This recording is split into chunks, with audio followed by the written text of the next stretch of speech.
Cam Rising and Dalton Kincaid are back on the field for Utah as fall camp gets underway. But how did they feel the first practice went? You are Locked On Utes, your daily podcast on the Utah Utes. Part of the Locked On Podcast Network. Your team every day.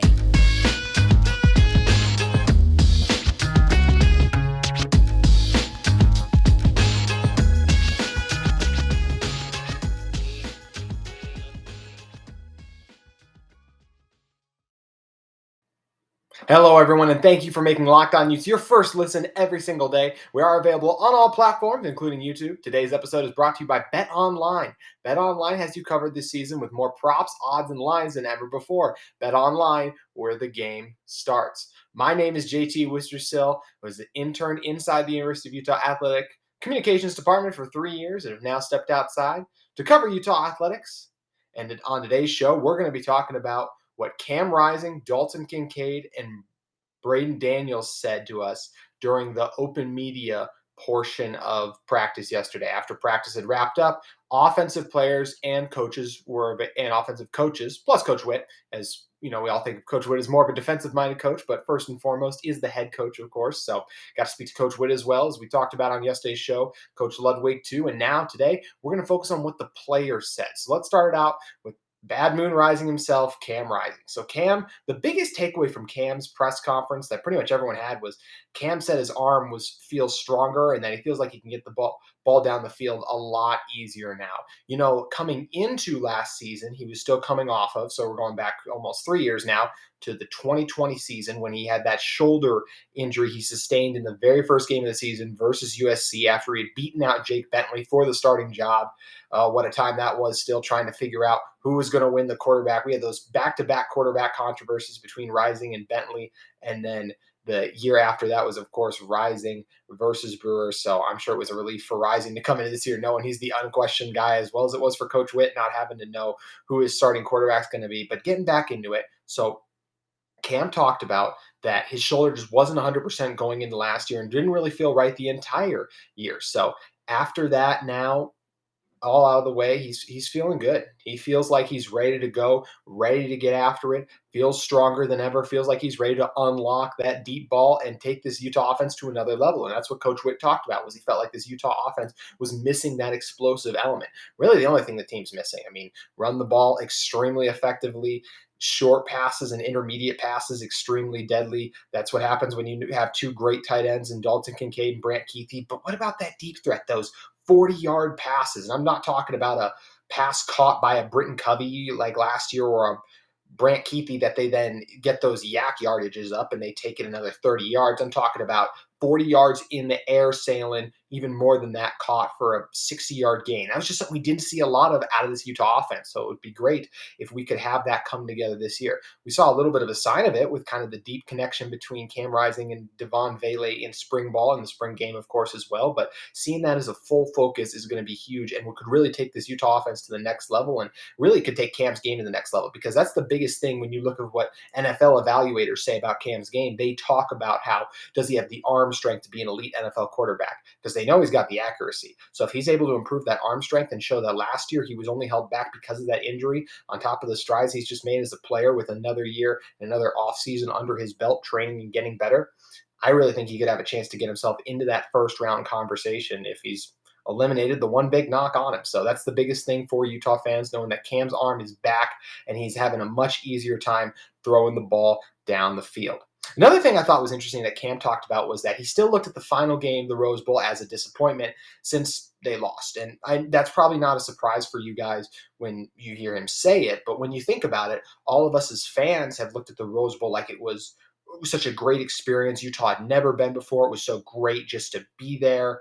And you gave a heck of a fight to a really good Ohio State team. And I think for those of us who have kind of moved past that game, that's what you look back on it from and you take away the positives from it. Like, man, what a fun experience it was. There's nothing like the granddaddy of them all.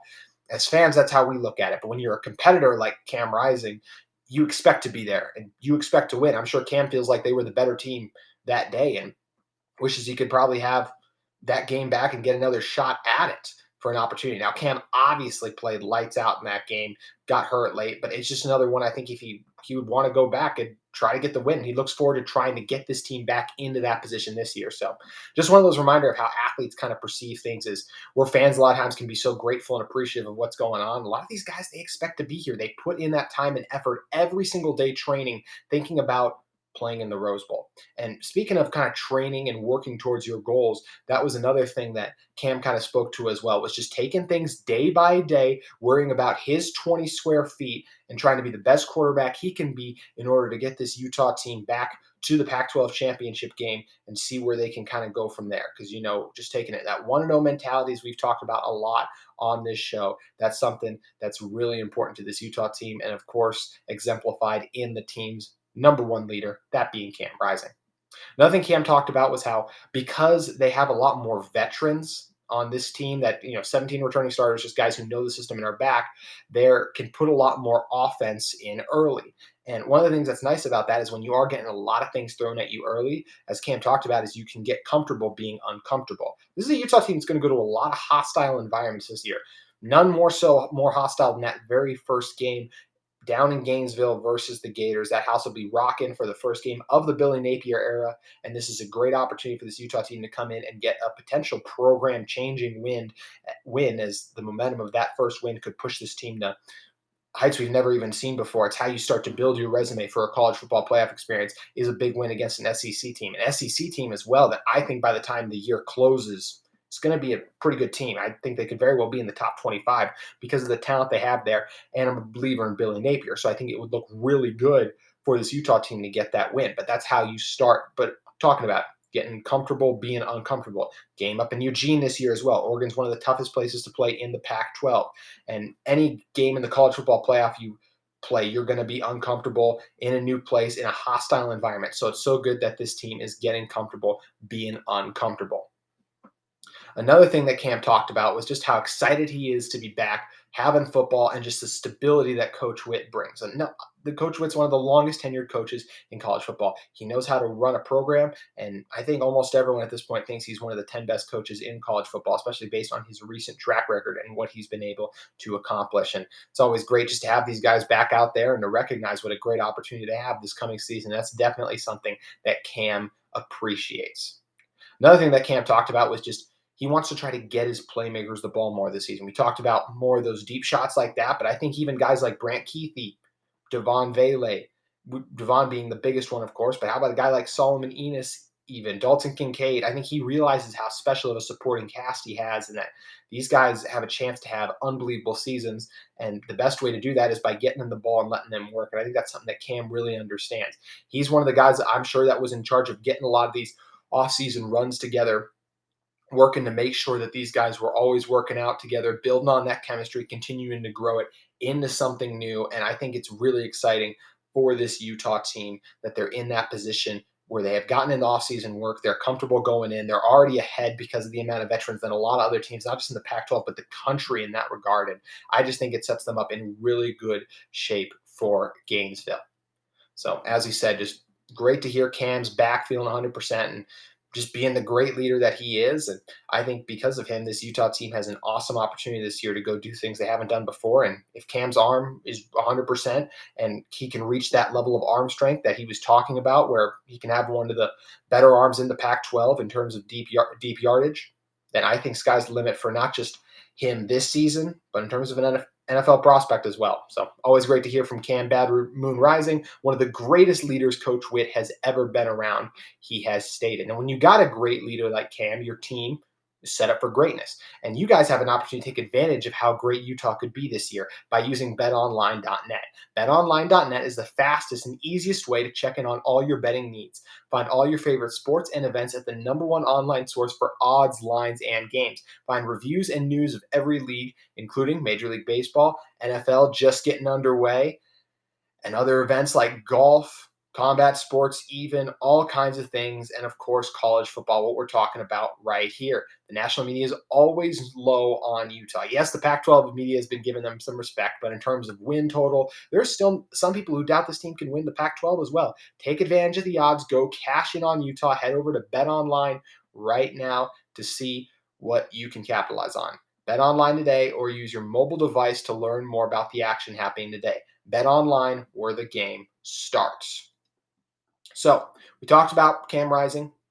He was excited to be back out there. And there's one guy who's always excited to be playing for Utah football. That's Dalton Kincaid. The famous smile was in full effect talking to the media. And you could just tell he's just one of the most joyful guys on the team.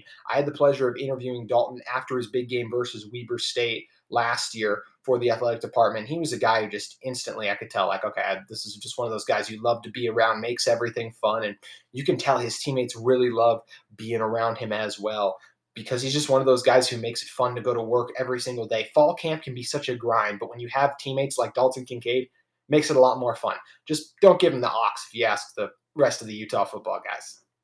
One thing Dalton talked about was just how excited he is to be back, and feels like he has this extra burst of energy because this is his last fall camp. He's a guy who was at San Diego State for 2 years, or excuse me, San Diego, there for 2 years, and then came over to Utah. Been here for 3 years now. People might not remember he played in the 2020 season because he only caught 2 passes. But then last year, the breakout, then flirted with the NFL a little bit. And we're going to touch on what he even talked about, mentioning he did consider the NFL in just a moment. But he just said it's crazy how time flies. And that's something that's so true. I mean, feels like in the blink of an eye. It doesn't feel like, to me at least, that long ago that we were talking about, man, how much fun was that Rose Bowl game? I cannot wait to see this team go down to Gainesville and see what they got. And we're less than a month away from it now. So just so true by Dalton, and glad he's back on this Utah team to soak up and enjoy this opportunity for what it is. And it's an opportunity he almost decided not to soak up, because he almost went to the NFL, and he talked about that. He thought about going to the league, but talked with the coaches, his family as well, and just felt like the best decision for him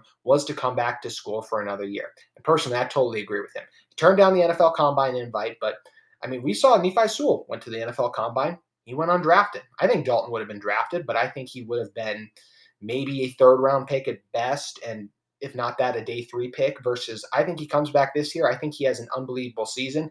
He'll have a chance to be a top 40 pick. I truly believe that. I think with his ability as one of the best 50-50 ball guys in college football, we already know what he brings as a blocker. He's one of the best in the Pac-12, and this year he'll have a chance to up that to be one of the best in the country as he gets even more comfortable in the system, runs elite routes as well. I just think Dalton Kincaid, the sky's the limit for this guy. And I think it's a great decision for him to come back, continue to improve on those skills. And he has a great opportunity to have a historic season along with this Utah team as well. One thing that Dalton talked about was that he's looking to take things to another level with this team this season, build on that chemistry as they did last offseason. This team made it to the Rose Bowl, but they know not only did they not win the Rose Bowl, they know there's a bigger prize to be had in the college football playoff. Get the sense that they're excited to work on those things, just try to be the best team they can be each and every week, up their offense, and they could definitely have a better start than they did last year, obviously. Once Cam took over, everything was smooth from there, and he even said that. He credits Cam for how efficient and potent the offensive was last year, as well as the offensive line once they started to come together when Bama Olaseni came in there and really solidified it. It was one of the best offensive lines in the Pac-12. So he feels really confident in this team's ability to take it to the next level, and why wouldn't he? You return the 2 best tight ends in the conference, the best quarterback in the conference, the best running back in the conference, the best offensive lineman in the conference, Braeden Daniels. Team's absolutely loaded, and you could also argue the best offensive coordinator, Andy Ludwig. So I think this team is unbelievable, and I think Dalton acknowledges that as well, the potential this group has to do something special this season. And it all starts with Cam, as I mentioned. I think he's the best quarterback in the Pac-12. A lot of people will go Caleb Williams. I'll take the guy who once he came in, did not turn the ball over, led Utah to greater heights than Caleb Williams did with a really dysfunctional Oklahoma team last year. And I'm not blaming that on him. I'm just saying I know what Cam can do for an entire season versus Caleb Williams is still kind of a roller coaster. Yes, he can make a lot of wow throws, more than Cam Rising, but he's also going to make a lot more of the what the heck were you thinking throws. So looking at Cam, Dalton talked about how Cam's arm is stronger. He can genuinely tell this year. He said Cam's slinging it a little bit faster and a little bit harder. You can see that arm strength too has led to more confidence from Cam. Cam's already you can tell he is there are not a lot of things that scare Cam Rising. You can tell, especially when he's on the football field. That man is fearless. He doesn't back down from anything. So you can tell if he's even more confident, that's a very scary thing for defenses. One fun thing Dalton also mentioned was that he says that he thinks that he always teases Cam that he can out-throw Cam just straight up downfield. And that's something I would obviously take Cam, but I mean, guys like Dalton, I'm sure if he just wound up and gave it everything he'd got, everyone would be surprised about how far he could throw it. I bet he could get it 50 yards if he got a good crow hop in there, really wound up, gave it everything he's got. But I think once Cam does the same, especially with how he's gotten his body and arm right, his shoulder being the one that was injured versus USC, I think he would definitely be able to beat Dalton in that.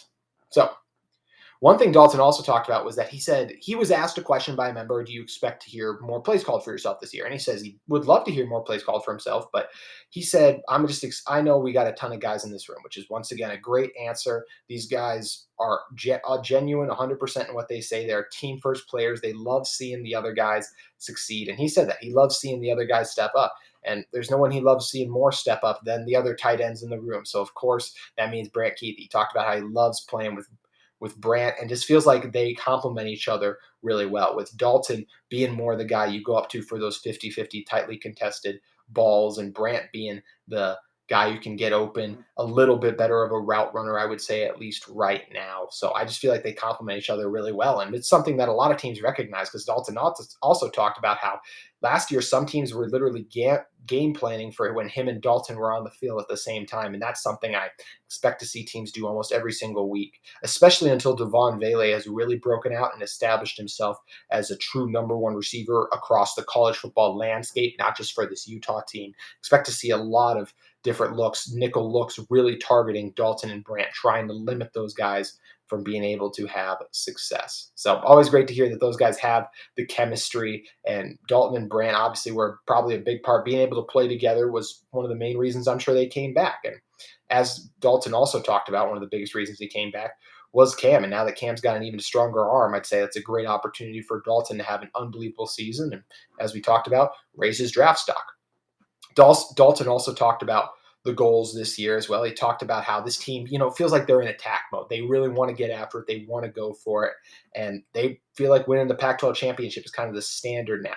He's talked about how it's hard to maintain being at the top, but feels like they're up for the challenge. And I think it was really interesting that he said that, how it is more difficult being at the top, because it absolutely is. Everyone below you is hungrier. You're always going to be hungrier when you're at the bottom versus when you're at the top. Look at anything. Just look at the way people motivate themselves in general. Think about how great athletes like Michael Jordan, or obviously very different athlete comparison, what I'm going to make in a second, but I believe Bobby Portis makes up things in his head, he said, about what people have said about members of his family to motivate himself before games. So you just use those negative things to build yourself up. And when people doubt you, that's one of the biggest negatives you can use. There's not a ton of people doubting this Utah team right now. Doubting they can make the college football playoff? Yes, there's a lot of that going around. But doubting they can win the Pac-12? No, they're the favorite. They were the favorite by a wide margin at Pac-12 Media Day, and everyone around the conference knows that the road to a Pac-12 championship trophy goes through Utah right now. That's something Utah understands as well, is they have to defend it. They have to be ready to go after it. They're going to get every team's best every single week. No team is going to be like, oh, we're playing with Utah this week, let's get a break. Even the teams that are having bad seasons, it's like, hey, let's get a signature win right here versus one of the best teams in the country. And that was something Utah got a lot of that last year as well, obviously, but it's going to be a different animal this year even because of the fact that they're at the top. And I think it's a fun one to see. It's always fun to see teams defend the crown. Great teams are able to overcome that and repeat. How many times has Alabama done it? Again and again, they've won the SEC over and over, it feels like. And I think it's a great opportunity for Utah to kind of start to build their Bama-like dynasty in terms of how much they win the conference. I'm not talking about national championships, but it's exciting to see. And heavy is the head that wears the crown. It'll be interesting to see how Utah takes on that challenge this season. Speaking of taking on challenges, there's a new challenge that faces Braeden Daniels, the standout offensive lineman for this Utah team for a few years now. First started at left guard as a freshman, and I found this out today actually. Braeden Daniels was actually the first offensive lineman in the Whittingham era to start every game as a freshman left guard. He did that back in 2019, back when Tyler Huntley was quarterback.